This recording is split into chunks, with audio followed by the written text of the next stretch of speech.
Jail से सबसे पहले जब छूटा तो सबसे पहले उसने फोन किया भीड़ में। लोग जिंदाबाद के नारे लगा रहे थे, लोग मिठाई खिला रहे थे, लोग माला पहने। वो कह रुको रुको, माला छोड़ो, अभी मिठाई छोड़ो, मुझे अपने बड़े भाई से बात करनी है, मुझे दिल्ली बात करनी है, मुझे डॉक्टर AP सिंह से बात करनी है। तो बात करो। 9 महीने जेल में रहने के बाद बिहार का लाल, सन ऑफ बिहार, मनीष कश्यप बिहार तो लौट गए, लेकिन उसके बाद लोगों के जहन में एक बहुत बड़ा सवाल जो है इस समय चल रहा है कि मनीष कश्यप पत्रकारिता ही करते रहेंगे या राजनीति में आएंगे। तो आपको क्या लगता है कि मनीष कश्यप को इस टाइम में क्या करना चाहिए? Doctor AP Singh supreme court के सीनियर वकील, जिनको आप बेखूबी जानते होंगे, ये किसी परिचय के मोहताज नहीं है। आप इनको सोशल मीडिया पे कई दफ़ा देख चुके होंगे, आज एक बार फिर से देख लीजिए।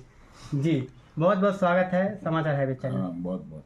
इस प्रकार से मनीष कश्यप जेल से छूट के आए हैं, तब से लोकप्रियता और बढ़ गई है, पहले से और ज़्यादा बढ़ गई है। ऐसे में मनीष कश्यप के सुरक्षा व्यवस्था पे सवाल उठता है कि मौत उसे क्या मारेगी, मौत उसे क्या मारेगी जो जीता हो औरों के लिए। मनीष कश्यप इस देश के गरीबों, दलितों, शोषितों, पीड़ितों, मजदूरों, मजलूमों के लिए लड़ता है। मनीष कश्यप सभी धर्म, जाति, क्षेत्र, भाषा, संप्रदाय के लोगों के लिए लड़ता है।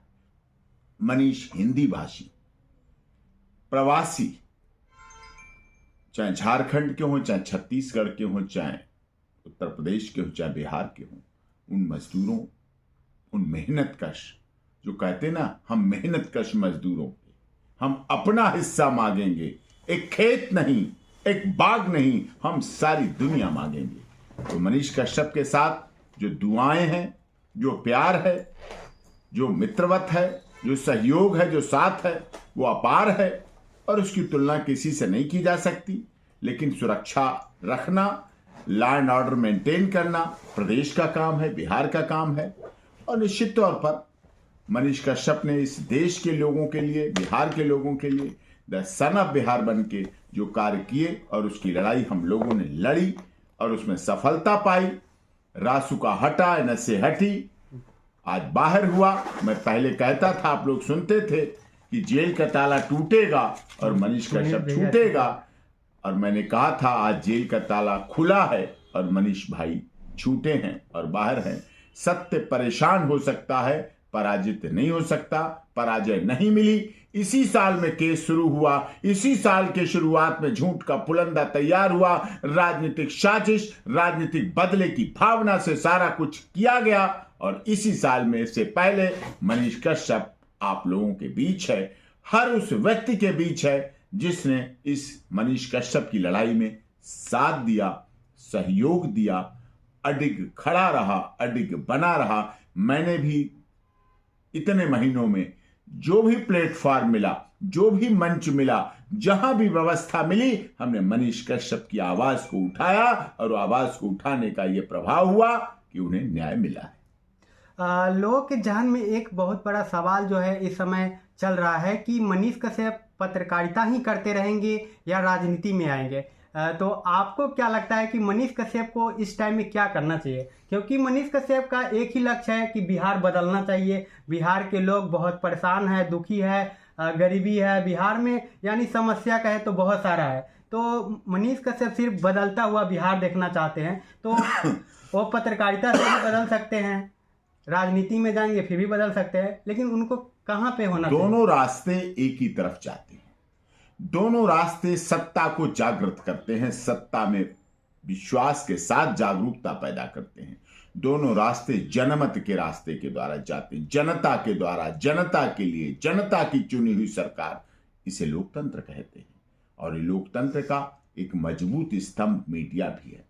जब कार्यपालिका, विधायिका, न्यायपालिका अपना कार्य करती हैं तो उन सारे तीनों चीजों पर नियंत्रण करने का काम, उन्हें जगाने का काम, एक जैसे प्रेशर कुकर होता है, प्रेशर कुकर में जैसे सेफ्टी वाल्व होता है, सेफ्टी वाल्व की तरह कार्य पत्रकार करता है, पत्रकारिता करती है। और वही कार्य मनीष कश्यप ने भी अपने जीवन काल में किया है। एक पढ़ा लिखा युवक, एक सैनिक का बेटा, एक सैनिक की पत्नी का बेटा, जिसकी सैनिक पिता हो जी, सैनिक परिवार हो, उस परिवार से चलकर मनीष कश्यप ने बिहार के लोगों के लिए जो काम किया है निश्चित तौर पर सराहनीय है, प्रशंसनीय है और प्रदेश उनके इस एहसान को बहुत मात्रा में बदले में देगा। जिन लोगों के उन्होंने एडमिशन कराए स्कूल में, जिन विधवाओं के वृद्धावस्था और विधवा पेंशन दिलाई, जिन बच्चों को बीमार थे कंप्यूटर लगवाए, बीमार थे अस्पताल में दाखिले कराए, शिक्षा, स्वास्थ्य और रोजगार की लड़ाई मनीष कश्यप ने लड़ी है, ग्राउंड जीरो पर लड़ी है। लोगों के लिए न्याय की बात कही नहीं, करके दिखाई है। चाहे वो ये आईडी रही हो पत्रकारिता की, चाहे ये कलम रहा हो, जो भी रहा हो, लेकिन वो लड़ाई लड़ी गई। कलम का सिपाही, आईडी का सिपाही, पत्रकारिता। देखिए, पत्रकार छोटा बड़ा नहीं होता है, पत्रकार पत्रकार होता है। पत्रकारिता जगत का जो भी कार्य है करना निश्चित तौर पर मनुष्य के जीवन में परिवर्तन लाता है, सुधार लाता है, बदलाव लाता है और मनीष कश्यप ने बखूबी उन कार्यों को करने का काम किया है। तो क्या लगता है मनीष कश्यप राजनीति में अपना कदम रखेंगे? मैं तो दोनों काम करवाऊंगा साहब। मेरा छोटा भाई है, प्यारा भाई है, दुलारा भाई है, लाडला भाई है। 9 महीने उसके लिए संघर्ष किया है, वो भी बहुत प्यार करता है। जेल से सबसे पहले जब छूटा तो सबसे पहले उसने फोन किया। भीड़ में लोग जिंदाबाद के नारे लगा रहे थे, लोग मिठाई खिला रहे थे, लोग माला पहने, वो कह रुको रुको, माला छोड़ो, अभी मिठाई छोड़ो, मुझे अपने बड़े भाई से बात करनी है, मुझे दिल्ली बात करनी है, मुझे डॉक्टर AP सिंह से बात करनी है। तो बात कराओ, बात हुई। तो जो प्यार है, मैं तो साहब पत्रकारिता भी कराऊंगा, राजनीति भी कराऊंगा, नेता भी बनाऊंगा, विधायक भी बनाऊंगा और एक दिन बिहार की राजनीति में आएगा, मैं मनीष कश्यप को मुख्यमंत्री भी बनाऊंगा बिहार का। जिसे रोक मिले रोक लेना। जनता भी मुख्यमंत्री के पद पे देखना चाहते हैं सन ऑफ बिहार मनीष कश्यप को, और आपने भी आज कह दिया कि मैं मुख्यमंत्री बना के छोड़ूंगा मनीष कश्यप को। और फर्स्ट टाइम बात किया जेल से छूटने के बाद, तो उस समय का मोमेंट कैसा था, थोड़ा दर्शकों को बताइए। बहुत सुखद था, खुशी के आंसू थे। वो सब दृश्य गूंज रहा था जब मदुरई जेल उसे ले जाके रख दिया गया, जब बिहार की जेल में नहीं लाया जा रहा था। कह दिया गया था सिक्योरिटी प्रॉब्लम है। अरे ले जाने के लिए तुम्हें ट्रांजिट रिमांड था, मनीष कश्यप को वापस लाने के लिए तुम्हारे पास कागज कलम किताब नहीं रही। ये देखा दृश्य, मनीष कश्यप के ऊपर जेल में गांजा, चरस, भांग का धुआं फेंका जाता था, बाहर आकर उसके बोलने पर प्रतिबंध लगाया जाता था। लेकिन वो सब देखा है, जिस तरह से मनीष कश्यप के साथ जेल में मानवाधिकारों का हनन हुआ, झूठे केस लगाए गए, राजनीतिक षड्यंत्र रचा गया, कलम के सिपाही को कुचलने का काम किया गया। लेकिन जनता सब देख रही थी, जनता सब समझ रही थी। और सिंहासन खाली करो कि जनता आती है। जब जनता चल देती है तो बड़े बड़े सिंहासन खाली होने में कम नहीं पड़ते, खाली हो जाते। बहुत सारे लोग ये भी आरोप लगा रहे हैं मनीष कश्यप पे कि वो मनीष कश्यप सिर्फ भाजपा में से टिकट मिल जाए इसलिए ऐसा नाटक कर रहे हैं, और मीडिया के सामने आकर अपने जो है वोट बैंक बनाने के लिए, लोगों के लोकप्रियता और बढ़ाने के लिए ऐसा कर रहे हैं। तो क्या बुरा है? लोकप्रियता 9 महीने जेल रहो, 9 महीने जेल रहो ना, रासुका लगवाओ ना, NSA बढ़ाओ ना, लगवाओ ना, 18 मुकदमे लगवाओ ना, मदुरई में जेल कर खाओ ना, जेल में रहो ना, जाके बढ़ाओ ना लोकप्रियता। कौन मना कर रहा है? करो ना पूर्वांचल की बात, करो ना प्रवासी मजदूरों की बात, करो ना लोहा, अब्रक, मैग्नीज, खनिज, तांबा, जस्ता, कॉपर, CNG, पेट्रोल, डीजल, हीरा, जवाहरात, करो ना इनकी बात बिहार की, करो ना IAS, IPS, IRS की बात, करो ना देश के प्रथम राष्ट्रपति डॉक्टर राजेंद्र प्रसाद की बिहार की बात, करो ना पूर्वांचल की बात, करो ना नालंदा विश्वविद्यालय की बात, करो ना चंपारण के गांधी जी के आंदोलन की बात, करो ना छठ पर्व की बात, करो ना सूर्य भगवान की पूजा की बात, करो ना गुरु गोविंद सिंह की जन्मस्थली पटना साहिब की बात। कौन मना करता है? करो ना बिहार की शिक्षा की बात, करो ना बिहार में जंगल राज को समाप्त करने की बात, करो ना बिहार में स्वास्थ्य सुविधाएं देने की बात, करो ना बिहार के स्कूलों में कंप्यूटर देने की बात, करो ना बिहार में IIT खोलने की बात, करो ना बिहार में एम्स खोलने की बात, करो ना बिहार में शिक्षा के ऊंचे संसाधन खोलने की बात। कौन मना कर रहा है? पाओ ना लोकप्रियता, क्यों नहीं करते हो? ये 176 वर्ष हो गए आजादी को, स्वर्णिम अवसर मना रहे हैं। मोदी जी बात करते हैं सबका साथ, सबका विकास, सबका विश्वास और सबके साथ न्याय, तो करके भी दिखा देते हैं। ग्राउंड जीरो पर भी दिखाते हैं कि वसुधैव कुटुंबकम हम ग्राउंड जीरो पर उतारते हैं। G20 का सम्मेलन होता है तो one earth, one family, one future बोलते नहीं, करके भी दिखा देते हैं। तो दिखता है, करो ना, कौन मना कर रहा है? क्यों नहीं करते हो आप? क्यों नहीं प्रवासी मजदूरों के साथ जब महाराष्ट्र में दुर्दशा होती है, क्यों नहीं बोलते आप? जब दयानिधि मारन तमिलनाडु के लीडर, राजनीतिक लीडर, हमारे संवैधानिक ढांचे को, संघीय ढांचे को तोड़ने के लिए बोलते हैं कि बिहार और उत्तर प्रदेश के मजदूर तमिलनाडु में टॉयलेट और सड़क साफ करने के लिए आते हैं, क्या अपमान नहीं है? स्वच्छता कर्मियों का अपमान नहीं है? जो हमारे स्वच्छता कर्मी सुबह 4 बजे से रात के 10 बजे तक सफाई व्यवस्थाओं में लगे रहते हैं, चाहे वो 5 स्टार 8 स्टार होटल हो, चाहे वो रोड हो, चाहे स्कूल हो, चाहे कॉलेज हो, चाहे अस्पताल हो, चाहे संसद हो, चाहे विधानसभा हो, चाहे तो उनके ऊपर एनएसए कहां लगता है? और आज एक पत्रकार जब सवाल करते हैं सत्ता से, तो फिर उनके ऊपर क्यों एनएसए लग जाता है? यही तो बात मैं बोल रहा हूं, जो बात बोल रहे हैं लोकप्रियता हासिल करने के लिए। मनीष कश्यप लोकप्रिय होना चाहते हैं, डॉक्टर एपी सिंह लोकप्रिय हैं, तो उनको जवाब लोग देते हैं। आप देखेंगे हमारे page doctor AP Singh lawyer पे, हमारे page doctor AP Singh lawyer पे लिखते हैं लोग, Instagram doctor AP Singh lawyer पे भर देते हैं लोग, कहते हैं हाँ आप सही लड़ाई लड़ रहे हैं, यह आपकी जीत है, सत्य की जीत है, सत्य परेशान नहीं हुआ, डॉक्टर एपी सिंह जीता है। तो मोदी जी को भी गाली देते हैं लोग, तो हमारे देश के उस प्रधानमंत्री को भी कहते हैं मोदी जी तेरी, मोदी की कब्र खुदेगी,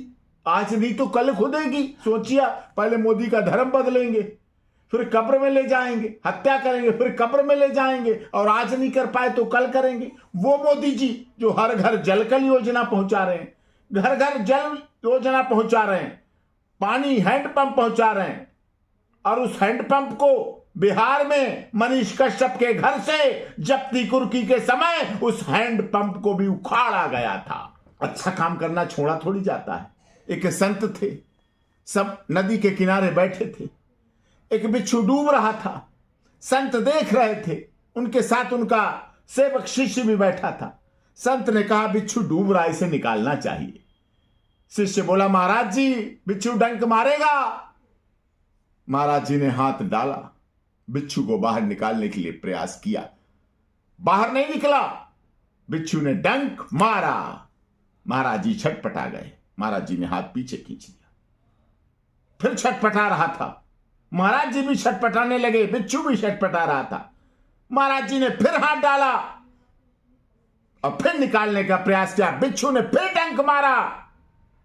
शिष्य बोला महाराज जी क्यों पीछे पड़े हो, ये बिच्छू है, डंक मारेगा, ये डंक मारेगा, आपका हाथ चोटिल कर देगा, घायल कर देगा, नशा चढ़ जाएगा आप पे, सही भी नहीं हो पाएंगे।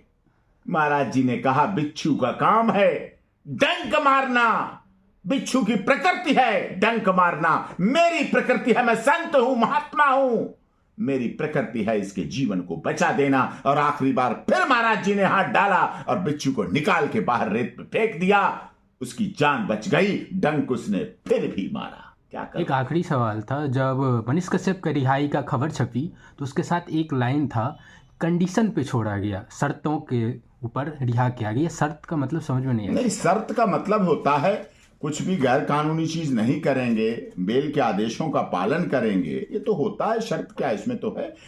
मनीष कश्यप कानून में विश्वास रखता है, लॉ अबाइडिंग सिटीजन है, अपने आप सरेंडर हुआ। मनीष कश्यप ना भेष बदल के भागा, ना कहीं नेपाल और किसी बॉर्डर से पकड़ा गया, ना उसने लंबी दाढ़ी या नकली दाढ़ी पहनी, ना उसने कोई लेडीज कपड़े पहन के भाग रहा था, ना किसी बेसमेंट में मिला, ना कहीं वो अपना भेष बदल के नाम बदल के मिला। जैसा जो था सीधे सीधे पुलिस के सामने सरेंडर हो गया। ये भी न्याय के प्रति विश्वास था, न्याय के प्रति भरोसा था। बाद में उसके साथ छल किया गया, धोखा किया गया और एनएसए और रासुका जैसे गंभीर आरोप लगाए गए, झूठे केस रजिस्टर किए गए, और तमिलनाडु सरकार और बिहार सरकार ने मिली भगत करके अपने 2024 वाली दोस्ती का यहां भी दिखाया। लेकिन जनता देख रही है, जवाब समय पर देगी। 9 महीने जेल में रहे, क्या जस्टिस मिला मनीष कश्यप को? कैसे देखते हैं आप इसको? कुछ लोग, क्या राजनीति से प्रेरित था? 9 महीने जेल में रहा। अगर कुछ लोग जेल में रहकर बिखर जाते हैं, लेकिन मनीष कश्यप जेल में रहकर निखर गया है। आगे ज्यादा चमक के बिहार में भी दिखेगा और दुनिया में दिखेगा। कुछ लोग टूट जाते हैं, लेकिन मनीष कश्यप ने लोगों को जोड़ दिया है। और वो जोड़ आपको, जब मनीष कश्यप बेतिया जेल से छूटा, 2 दिन छूटने में लग रहे थे। एक दिन पहले भी हजारों की भीड़ थी, दूसरे दिन भी हजारों की भीड़ थी, सर्दी के बावजूद भी हजारों की भीड़ थी। ये प्यार है, ये इजहार है, ये इकरार है, ये लोगों की सहमति है, लोगों का सम्मान। जैसे उनके अग्रेसिव होकर पत्रकारिता करते हैं तो वो कई गुना बढ़ भी गए हैं। तो इन पर आप क्या कहना चाहते हैं कि मनीष कश्यप को इस चीज़ों पे ध्यान देना चाहिए कि थोड़ी लहजा में करना चाहिए, या जिस तरह से करते हैं वो सही है? देखिए, दशरथ माझी जी के यहाँ जाना अगर लोगों को बुरा लगता है तो साहब एक बार नहीं 1000 बार बुरा लगने दो। अगर हमारे देश के लिए जो बॉर्डर पर शहीद होके आते हैं, उनको कंधा देने के लिए, शहीदों के लिए मनीष कश्यप जाता है, तो साहब 1000 बार जाएगा। जिसको बुरा लगता है लगने दो। उस सबसे पहले तो दशरथ माझी के गांव गए, तो बहुत सारे जगह अभी मिल ही रहे हैं और अभी बहुत सारे जगह मिलेंगे। उसके बाद जब निकलेंगे फील्ड में, फिर से अपनी जो पत्रकारिता है वो करेंगे, तो क्या लगता है मनीष कश्यप पत्रकारिता कर पाएंगे? क्योंकि उसके जो चाहने वाले हैं वो बहुत उनको देखना चाहते, मिलना चाहते, क्योंकि 9 साल तक उनको नहीं देखा है, तो बहुत सारे लोग उसको घेर लेंगे। तो कैसे पत्रकारिता करेंगे ऐसे में? देखिए, 9 महीने का लंबा समय होता है, परेशानी होती है, लेकिन फिर भी इस देश में गणेश शंकर विद्यार्थी रहे, सुमित्रानंदन पंत रहे, गोविंद वल्लभ पंत रहे, बड़े बड़े पत्रकार रहे, और पत्रकारिता का इतिहास रहा है आज़ादी के समय से। फिर भी पत्रकारिता करेंगे वो। पत्रकारिता भी जनता से जुड़ा हुआ काम है। पत्रकार सूरज की रोशनी की तरह होता है, जहां भी पहुंचता है, जैसे सूरज बीमारियों को दूर भगाता है, ऊर्जा देता है, ऐसे हमारी चौथा स्तंभ है। कार्यपालिका, न्यायपालिका, विधायिका और मीडिया चौथा स्तंभ है। उसको चौथा स्तंभ कहते हैं, द 4th पिलर, 4th स्तंभ जिसे कहते हैं।